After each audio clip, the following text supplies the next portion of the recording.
November 1944. The night air over Kyushu trembled with distant echoes of anti-aircraft fire hours earlier. A B-29 had gone down near Nagasaki, breaking apart over the hills like a falling constellation in the quiet compound of the Imperial Technical Research Bureau. 5 engineers waited as soldiers carried in a dented aluminum crate salvaged from the wreck. Its sides were scorched, its hinges half melted, but the labels still bore English markings, property of U.S. Army Air Forces. The men expected fragments of weapons, maybe a bomb fuse or a flight computer. Instead, when the lid finally creaked open, they found rolls of blue-tinted paper sealed in wax. Schematics. The air in the room thickened.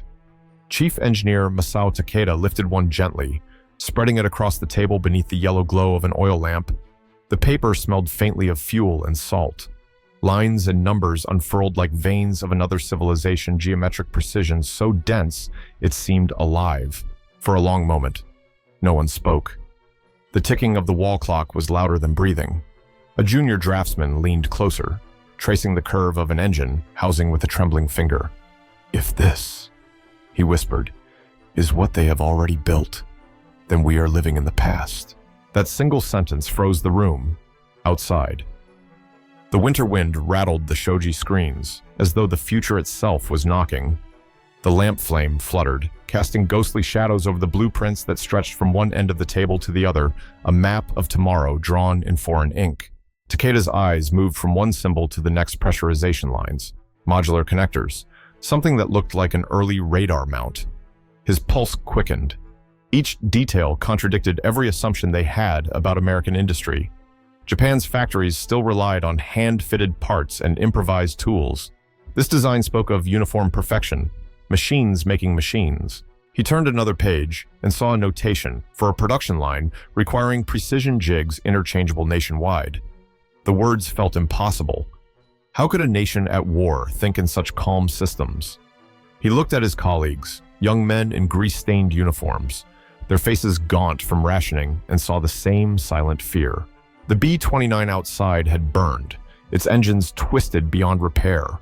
But on this table lay something far more powerful than metal. It was proof that America's strength did not rest only in steel or bombs. It lived in ideas, in a way of thinking that turned drawings into destiny. Takeda exhaled slowly, almost reverently. The lamplight caught the edge of the paper, and for a fleeting second it looked like dawn spreading across the horizon. If you value stories like this, don't forget to like and subscribe. It helps preserve forgotten chapters of history. Tell us in the comments, where are you watching from? And what time is it there right now? The following morning, the engineers returned to the table. The blueprints had been cleaned and flattened under glass, their American annotations carefully translated. The more they studied, the more the lines began to speak not in words, but in logic. Every curve, every bolt, every junction carried intention. Lieutenant Engineer Shigeru Aoki leaned over the drawing of the power distribution system. The Americans had designed a secondary electrical grid that would keep the plane functional even if half its circuits were destroyed. "Redundant systems," he murmured, astonished. "It can still fly crippled." Takeda replied quietly, "They build as if they expect disaster and plan to outlive it." What struck them most wasn't just the sophistication, but the foresight. The alloy formulas were optimized for mass production, the wiring channels for rapid assembly, the engine mounts for quick replacement in the field. Everything was drawn with the future in mind, not for one aircraft, not even for one war, but for an evolving system that could last decades. On another sheet, they found early references to turbine cooling, an experimental concept Japan's labs had only begun to theorize. Yet here it was, fully integrated, tested, functional. Aoki stared at the notation operating at 60,000 feet sustained and felt a chill. Japan's bombers barely reached 30,000. The Americans were designing for altitudes beyond their sky. Then came the propeller mechanism, variable pitch, automatically adjusted by air pressure, designed to maximize efficiency without pilot input. The engineers exchanged uneasy glances. Every component seemed to think for itself. It was as if the machine anticipated failure and learned how to survive it. In a corner of the room, young draftsman Noboru Ito took notes by hand. He wrote that the drawings felt less like a design and more like prophecy. Each line predicts a decade ahead. He scrawled, They are not building for today's battlefield, but for the wars after this one. As they worked, the radio hummed faintly in the background reports of Japanese factories struggling with power shortages, raw material rationing, and endless air raids. Yet the men before the blueprints were lost in a different world, one where precision was endless, supply infinite, and time itself a tool of design. When they unrolled the section showing automated assembly jigs, equipment Japan didn't even possess, silence filled the room again. Takeda finally whispered, "They draw like men who know they will win. We draw like men trying to survive." Outside, the factory sirens wailed, announcing another air raid drill. But inside that quiet room, another truth was sinking in. The enemy had already begun constructing a future that Japan could barely imagine, and every stroke of the blueprint was proof that time was no longer on their side. By late November, the engineers had reorganized the captured documents into categories: propulsion, structure, hydraulics, and assembly. The deeper they went, the more a disturbing pattern emerged. The Americans didn't build complexity, they built repeatability. Their genius lay not in invention, but in translation, turning brilliance into something anyone could reproduce. On one blueprint, Takeda noticed that every component carried a numerical code rather than a craftsman's mark.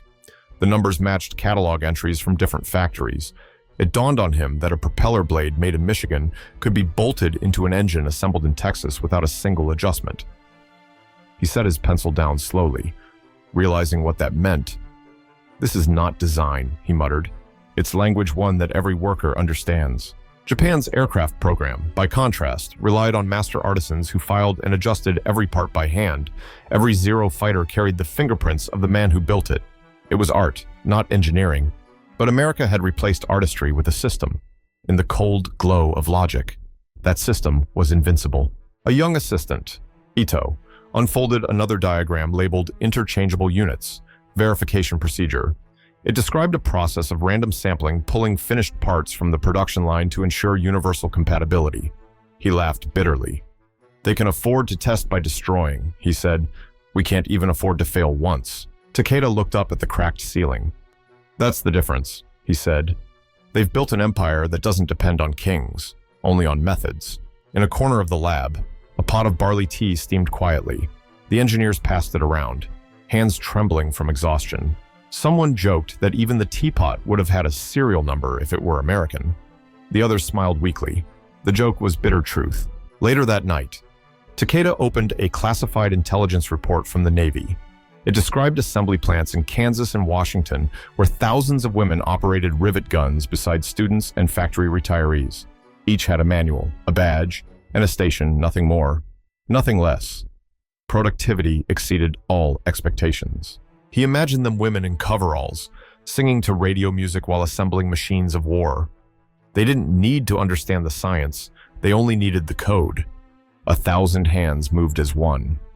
The United States had built a civilization of interchangeable minds, and Japan, still bound by hierarchy, could not compete. Takeda wrote in his notes that night, "The enemy's power lies not in their weapons, but in their equality before the blueprint." He folded the paper, slid it into his pocket, and looked once more at the glowing lamp on the table. The light flickered as if acknowledging the truth. America's empire did not need emperors. It was ruled by precision, governed by repetition, and built to last forever. December 1944. The nights grew colder, and the laboratory's paper windows whistled with the wind from the coast. Inside, the engineers huddled over the final roll of drawings. They had seen enough to feel both awe and despair. But this last section changed something deeper. It introduced compassion into machinery. The document detailed the cockpit environment of the B-29. There, among layers of circuitry and pressure valves, Takeda found a system that stunned them all: automatic pressurization. It maintained breathable air for pilots flying above 9,000 meters. Japan's own airmen still fought frostbite and oxygen starvation in unheated cabins. Yet here, the Americans had designed comfort at the edge of the stratosphere. Aoki, studying the diagram, asked softly, "They think of how their pilots breathe." Takeda nodded. "They design not just to win. They design so their men come home alive." For the first time, the room was silent, not from fear, but from respect. In the midst of war, surrounded by bomb fragments and scarcity, They were confronting an enemy who waged battle with empathy. The more they examined, the more they saw philosophy hidden in metal. Shock absorbers for landing gear fine-tuned to reduce impact fatigue. Even padding placement chosen to lessen pilot strain during long missions. Each adjustment told the same story, a system that valued endurance over sacrifice. As they worked, snow began falling outside. Through the thin window, flakes glowed faintly against the lamplight. One of the younger men whispered, "We call our pilots Divine Wind, Kamikaze, but they call theirs crew." A bitter silence followed. They knew what that meant. America's victory was not born of cold machinery. It came from a belief that human life had value beyond obedience. Later that night, Takeda found a small note at the corner of one blueprint, a handwritten revision suggesting how to simplify maintenance for mechanics under stress. It wasn't printed, it was personal, almost caring. Someone had taken time to think of the man who would tighten the bolt at 2 in the morning. He placed his hand on the paper as if it were sacred. "This," he said quietly, "is the difference between building for war and building for civilization." Outside, the snow thickened, covering the factory roofs and quiet streets. Inside, the engineers sat in wordless reflection, amid blue lines and measurements. They had discovered something far heavier than steel, the weight of conscience. By dawn, Takeda closed the final folder. The world outside their windows was still at war, but inside that room, something had shifted forever. January 1945. The war had turned into a storm devouring Japan. Every week, more cities vanished under the thunder of B-29 raids, but inside the Imperial Technical Bureau, the engineers finished their report, a document so delicate that even its delivery required secrecy. They sealed it in brown paper, marked only with the words, "Technical Comparison Type B-29. Then they waited for the summons. When it came. The meeting was held deep beneath the Army Ministry in Tokyo. The corridor smelled of damp earth and coal dust. Around the long table sat generals in dark uniforms, their faces carved by sleeplessness. The engineers stood at one end, clutching their report. Takeda bowed slightly, then began his presentation numbers, tolerances, materials, production estimates. His voice trembled only once. He described the Americans' aluminum alloys, resistant to both heat and corrosion. Their engines could be serviced after 400 flight hours. Japan's barely 120. He cited statistics over 3,000 B-29s already built, each requiring 135,000 man-hours, yet produced as if by clockwork. He explained how factories in Kansas ran day and night, each shift identical, each product indistinguishable from the last. When he finished, silence fell. No one moved. A single candle flickered on the table, its wax running like sweat. Finally, General Nakajima asked, "How far ahead are they?" Takeda hesitated. Every eye was on him. He answered quietly, "The distance cannot be measured in miles. Sir, it is measured in thought. They are 10 years ahead." No one spoke after that. The silence in the bunker was suffocating, the kind that swallows pride whole. Aoki, standing behind Takeda, felt a wave of nausea. The generals did not shout, did not blame. They simply stared at the papers before them, as if they had seen the future and found no place for themselves in it. Later that night, when the engineers returned to their quarters, they found themselves unable to sleep. Aoki sat by the window, watching the glow of Tokyo's fires in the distance. "Do you think they know?" he asked. "The men flying those machines, do they know how far ahead they are?" Takeda didn't answer. He only said, "Knowledge is a burden too. Perhaps they wish they didn't." To the audience, if you were in that room, hearing that truth that your nation had already lost, not on the battlefield, but on the drawing board, what would you have felt? Pride, shame, or relief that someone had finally said it aloud? Outside, the bomb sirens wailed again, their sound blending with the far hum of aircraft engines. And somewhere in the darkness, the future continued to descend from the sky, line by line, blueprint by blueprint. August 1945. The war had reached its final tremor. Tokyo smoldered. Nagasaki and Hiroshima were names whispered like curses. The once proud laboratories of the Imperial Technical Bureau now stood half-collapsed, their windows shattered, their drafting tables buried in ash and glass, yet among the ruins. A few engineers returned not out of duty, but out of grief. Takeda was among them.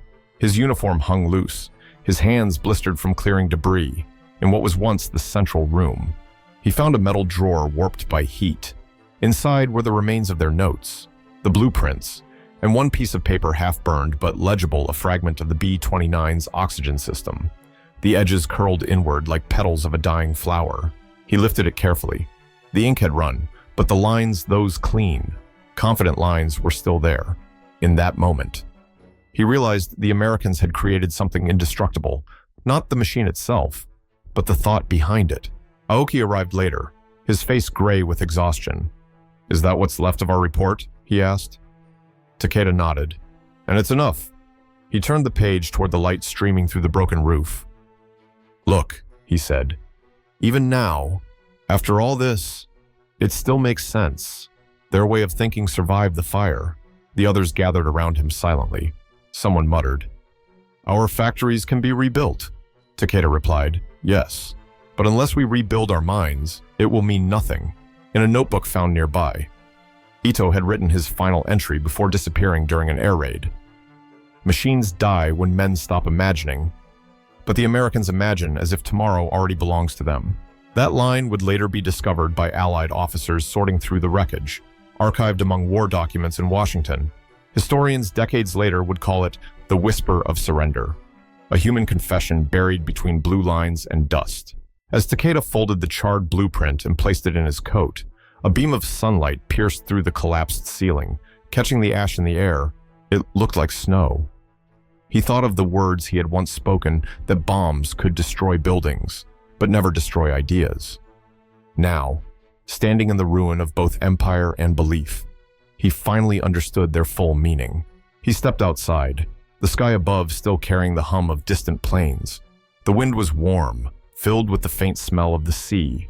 Somewhere, across the horizon, factories in another land were still running, their machines singing the rhythm of a world reborn. To you watching this, what do you think endures longer, the machine, or the mind that designed it? September 1945.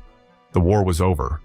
Japan lay in ruins, cities flattened, railways silent, its people dazed between hunger and disbelief. Yet, in a quiet classroom of the newly reopened University of Tokyo, a handful of surviving engineers gathered once more.